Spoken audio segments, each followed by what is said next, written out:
Bonjour, bienvenue dans l'épisode 69 du podcast de Plus de Millage. Donc, dans cet épisode-ci, on a deux sujets. Un, on va revenir sur l'entrevue qu'on a faite la semaine dernière avec le représentant du circuit électrique.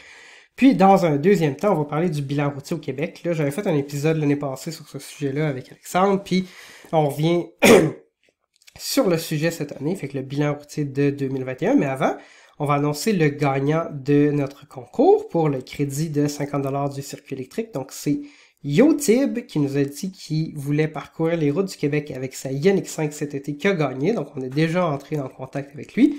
Puis, on va s'assurer qu'il reçoive le prix dans les prochains jours.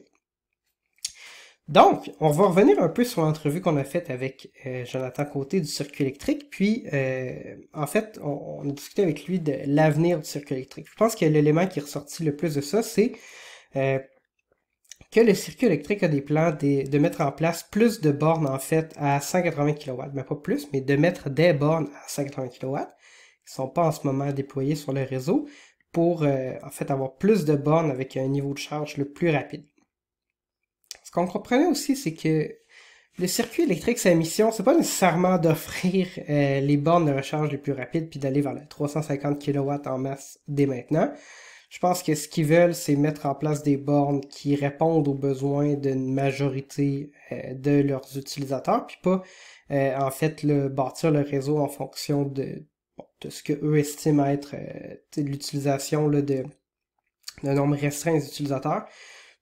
Puis, honnêtement, je pense que c'est un bon compromis, là, 180 kW, dans le sens où la plupart des voitures vont être capables d'aller chercher une vitesse de recharge moyenne qui est excellente pendant toute la durée de la recharge par rapport à ce que les véhicules sont capables de faire sans avoir à avoir des bornes de 350 kW qui génèrent 2 fois plus de puissance.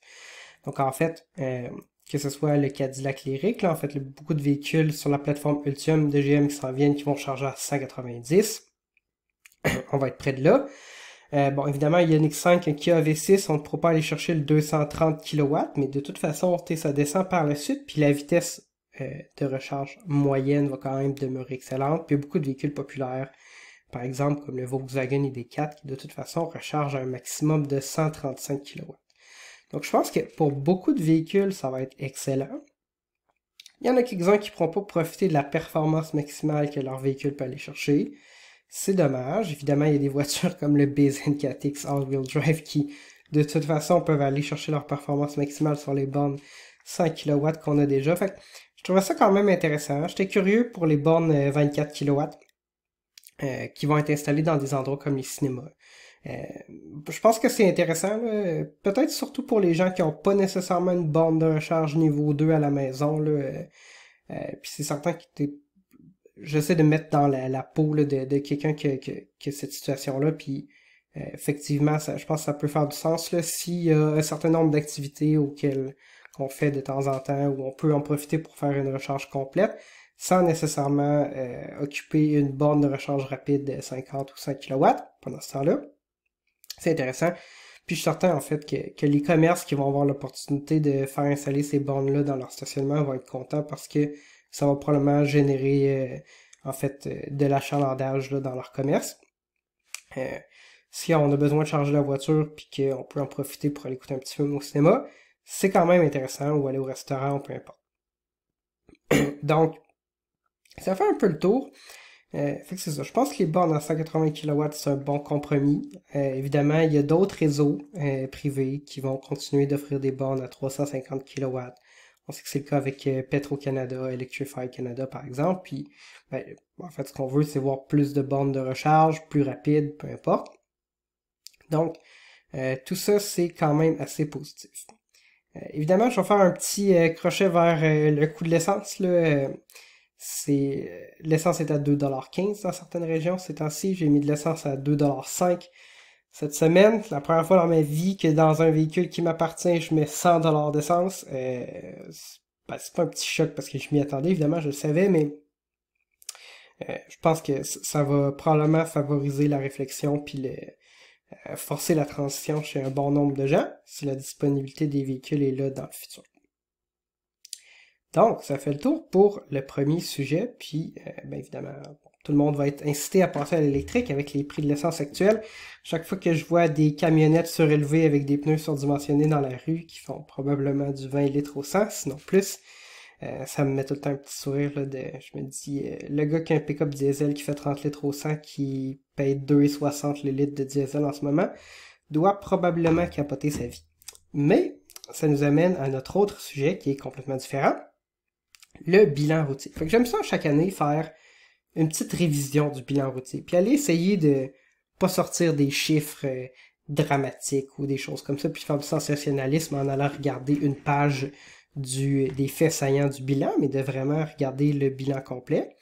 Petite pause, puisque je viens de réaliser que j'ai enregistré tout le reste du podcast sans enregistrer la capture de mon écran. Donc, le bilan routier. Il y a 2 bilans routiers qui sont publiés au Québec. Il y en a un qui est publié par la SQ, qui généralement est publié très tôt dans l'année, vous voyez, le 13 janvier, c'est le premier qu'on va regarder. Puis il y en a un autre qui est publié par la SAC qui vient d'être publié. Avant ça, je vais juste faire une petite couverture du bilan de la SQ. Bon, des gens très proactifs, 13 janvier, tout est conclu. Au Québec, là, ça couvre seulement le secteur qui est couvert par la Sûreté du Québec. Donc, un certain nombre de régions, les autoroutes, des routes nationales, là, des grandes routes. Mais généralement, ça va exclure les portions à l'intérieur des villes, sauf les autoroutes. Donc, il y a 262 personnes qui sont décédées sur le secteur couvert par la Sûreté du Québec cette année, en légère hausse par rapport à l'année passée, mais essentiellement, là, on est dans les mêmes eaux. C'est juste un petit flou statistique. Donc, faut pas s'inquiéter de ça. Mais moi, ce qui me marque dans le bilan de la SQ, puis c'est quelque chose qui n'est pas inscrit, qui semble pas être inscrit dans le bilan de la SAC, là, je suis retourné un peu en arrière pour essayer de le voir, puis j'ai pas vu de mention de ça, c'est que au Québec, il y a tout de même 20% des victimes décédées dans des collisions routières qui portaient pas leur ceinture de sécurité. Puis c'est vraiment... Je peux pas croire qu'en 2021, ça arrive comme ça, là. Donc, ça serait plus de 50 personnes qui sont décédées au Québec alors qu'ils étaient dans un véhicule puis portaient pas leur ceinture de sécurité. Fait on fait moins de sensibilisation par rapport à ça, mais je pense qu'il faut qu'on réalise tous que c'est important de porter sa ceinture de sécurité parce que c'est quoi, une dizaine de pourcents des gens qui la portent pas, alors que c'est plus de 20% des décès sur les routes. Donc, c'est quand même très, très significatif. Évidemment, là, il y a une hausse des décès là, des gens qui étaient sur des motocyclettes. Puis je pense que la pandémie a beaucoup à voir avec ça. Il y avait moins de choses qu'on pouvait faire. Il y a beaucoup de gens qui se sont mis à la moto. Moi-même, je vis dans un quartier en fait, où je suis tout près d'une école de conduite où il y a des cours de moto qui se donnent. Puis je vois des motos tout le temps dans la rue. Tout le temps, des gens qui font des cours. Ça semble être très populaire. Alors, j'ai pas de permis de moto. J'ai fait l'examen théorique une fois. Je suis jamais monté sur une moto. J'ai passé l'examen théorique. J'ai révisé juste la veille. Ça a fonctionné, mais j'ai jamais été plus loin. Puis là, maintenant, on va aller trouver le bilan routier, en fait, de la SAQ, parce que c'est celui qui nous intéresse.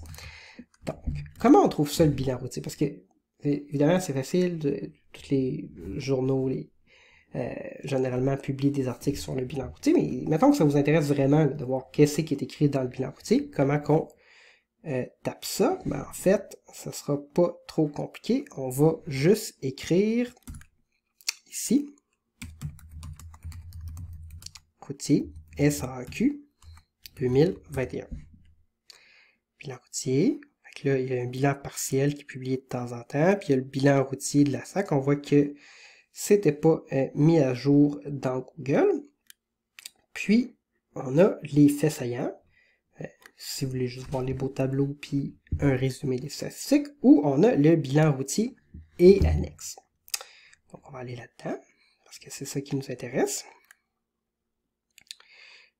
Puis, en fait, la première chose là, que je notais, c'était que, en proportion, les gens qui décèdent dans des accidents, qui sont occupants d'un véhicule automobile, est en diminution. Puis en fait, c'est en diminution constante depuis toujours, parce que simplement, les voitures sont plus sécuritaires. La réalité, c'est qu'une auto faite aujourd'hui, en 2022, est beaucoup plus sécuritaire qu'une voiture fabriquée en 2015 ou qu'une voiture faite en 2010 ou en 2005 ou en 1992. Et c'est ce qui explique en bonne partie, en fait, diminution du nombre de morts sur les routes. On n'est plus, à l'époque des années 60-70, il y avait 2000 morts sur les routes parce qu'il n'y avait aucune composante de sécurité dans la conception des voitures. Aujourd'hui, les voitures sont plus sécuritaires, puis en proportion, les gens qui sont occupants d'une voiture qui décèdent dans un accident, ben, elle diminue simplement. Puis c'est ça qu'on voit. Puis en fait, les piétons sont pas beaucoup mieux protégés qu'avant. Il y a certaines voitures, entre autres Volvo en parle, là, qui intègrent des éléments de sécurité pour favoriser la sécurité des piétons. Il y a des véhicules qui en intègrent pas ou peu, entre autres, là, puis je peux pas... j'ai pas d'opinion là-dessus, mais je sais qu'il y a des critiques qui sont formulées à l'égard de Tesla, qui, selon certaines personnes, priorisent la sécurité des occupants de la voiture plutôt que celle des piétons sur la route. Puis bon, comme je dis, j'ai pas d'opinion professionnelle là-dessus, je suis pas un expert, mais évidemment, si je regarde la conception du Cybertruck, ça n'a pas l'air d'être une voiture qui est conçue pour favoriser la sécurité des piétons qui seraient impliqués dans un impact avec ce véhicule-là, qui est censé avoir une carrosserie par balle en acier inoxydable. Donc, ici on a les blessés, on va passer ça. Bon, les blessés par catégorie d'usagers de la route. Ici on a les statistiques par âge. Il y a une dizaine d'années, quand moi j'étais un jeune conducteur, je suis toujours jeune, mais à l'époque je l'étais plus, quand je faisais partie des 15 à 24 ans, on nous parlait beaucoup du bilan routier chez les 15 à 24 ans, il y avait une centaine de morts dans ces groupes d'âge-là par année. Ça a diminué de plus de la moitié, puis aujourd'hui, le groupe d'âge des 15 à 24 ans représente 13-14% des décès, puis en fait, c'est toujours là en diminution. Puis ce qu'on voit, c'est que les 15 à 24 ans sont moins nombreux à décéder que les, par exemple, 25 à 34. Puis ce qu'on voit aussi, c'est que les gens qui ont plus d'expérience, de la tranche d'âge de 65 à 74 ans, augmente en fait. Puis il y a une réalité aussi, c'est que c'est beaucoup des baby boomers, donc démographiquement ces gens-là sont plus nombreux, ce qui l'explique probablement la majorité. Après ça, s'il y a d'autres facteurs, je ne prononcerai pas d'opinion là-dessus. Donc les blessés graves, on va skipper ça. Le nombre de décès par 100 000 habitants selon l'âge, donc évidemment, il faut tout de même accorder le fait qu'en général, excusez-moi, c'est par conducteur, mais par 100 000 habitants, les 15 à 24 ans aujourd'hui ne meurent pas plus sur les routes que dans le passé, que d'autres groupes d'âge en général, là, par exemple par rapport aux 65 à 74 ans, nous sommes plus faibles, mais on est plus élevé que les gens, par exemple, de 35 à 44 ans ou de 45 à 54. Puis bon, les statistiques régionales, donc on va passer ça. Statistiques sur les impacts avec des véhicules lourds, c'est intéressant. Puis là, c'est par 1000, fait que c'est en proportion. Ce qu'on voit, c'est que les voitures aujourd'hui sont plus sécuritaires que dans le passé, parce que même dans des accidents qui impliquent des véhicules lourds, en fait, les chances qu'on a de décéder dans l'accident, en proportion, diminuent. En fait, on diminue significativement au fil du temps. Tout comme les chances de mourir dans un accident en général. Puis ici, c'est les statistiques sur le nombre de conducteurs par 1000 titulaires impliqués dans un accident. Donc on voit que les jeunes sont généralement plus impliqués en proportion, mais qu'en général, ça diminue dans tous les groupes d'âge. Donc, les gens font moins d'accidents qu'avant. Puis quand les gens font des accidents, ils ont moins de chances de mourir qu'avant. C'est ça qu'on constate. Puis, j'ai l'impression, je pense qu'on arrive au point où les aides à la conduite commencent à... Les aides à la conduite active, je dirais, parce que, bon, évidemment, l'ABS est là depuis un bout. Je pense que les aides à la conduite active commencent à réduire de manière significative, pas dramatique, pas incroyable, mais d'une manière qui affecte réellement les statistiques, commence à réduire le nombre d'accidents qu'on a sur les routes. En fait, je pense que ça va aider à réduire un bon nombre des accidents là, qui sont peut-être relativement mineurs, là. Puis ça va éviter aussi un certain nombre d'autres accidents. Là. Puis on parle beaucoup de la conduite autonome, ces choses-là. Il n'y a pas de statistiques là-dessus dans ce bilan-là, mais je pense que ce qu'on va voir au fil des prochaines années, c'est qu'on va continuer à avoir moins d'accidents, probablement parce que les systèmes de conduite autonome sont, dans un certain nombre de cas, plus sécuritaires que le conducteur moyen. Mais bon, ça reste à voir. Puis ici, on a les statistiques sur l'alcoolémie. C'est le dernier point que je vais présenter. Si on regarde là, en 2016, on avait environ 25% des conducteurs qui sont décédés dans un accident et sur qui on a fait un test d'alcoolémie par la suite, qui avaient dépassé la limite d'alcool en fait. L'année suivante, 25%, même chiffre. 2018, 15%. Bon, peut-être une erreur statistique à voir. Pas une erreur statistique, mais je veux dire, c'est peut-être juste une question de statistique, là, de variabilité. 2019, on est à 28, puis en 2020, on est à 32%. Donc en fait, ce qu'on constate, c'est que la proportion de conducteurs qui décèdent dans un accident, qui avaient un taux d'alcoolémie supérieur à la limite, augmente au fil du temps, ou du moins cette année, elle est plus élevée que l'année dernière, qui était plus élevée que la moyenne des 3 années précédentes. Je pense qu'encore une fois, c'est une question de sécurité des voitures. Les voitures sont de plus en plus sécuritaires, mais pas au point de vous empêcher de mourir parce que vous êtes en état d'ébriété. Donc, je pense que c'est quelque chose qu'on va voir aussi dans le futur, que cette proportion-là va continuer d'augmenter. Puis la réalité aussi, pour le commun des mortels, pour vous et moi, c'est que les gens qui conduisent une voiture, qui sont attachés, qui ont des voitures modernes, qui sont pas en état d'ébriété, ben, vont mourir de moins en moins dans les accidents, puis ça, ben, c'est bénéfique pour tout le monde. Donc, puis ici, bon, les demandes délimitées, c'est plus ou moins intéressant, puis ça conclut le rapport. Donc, c'est ce qui conclut notre épisode pour aujourd'hui. En gros, la conclusion qu'on peut tirer du bilan routier du Québec, c'est que les voitures sont plus sécuritaires qu'avant. Attachez-vous, buvez pas à conduire, faites attention, piétons, cyclistes, puis aux motocyclistes, parce que eux, ils ne bénéficient pas toujours des améliorations à la sécurité des voitures. Donc, il faut leur faire attention si on veut voir le bilan continuer de diminuer au fil des prochaines années. Donc, j'étais Gabriel Cyr. Je vous ai présenté cet épisode 69 du podcast de Plus du Millage et on se dit à la prochaine.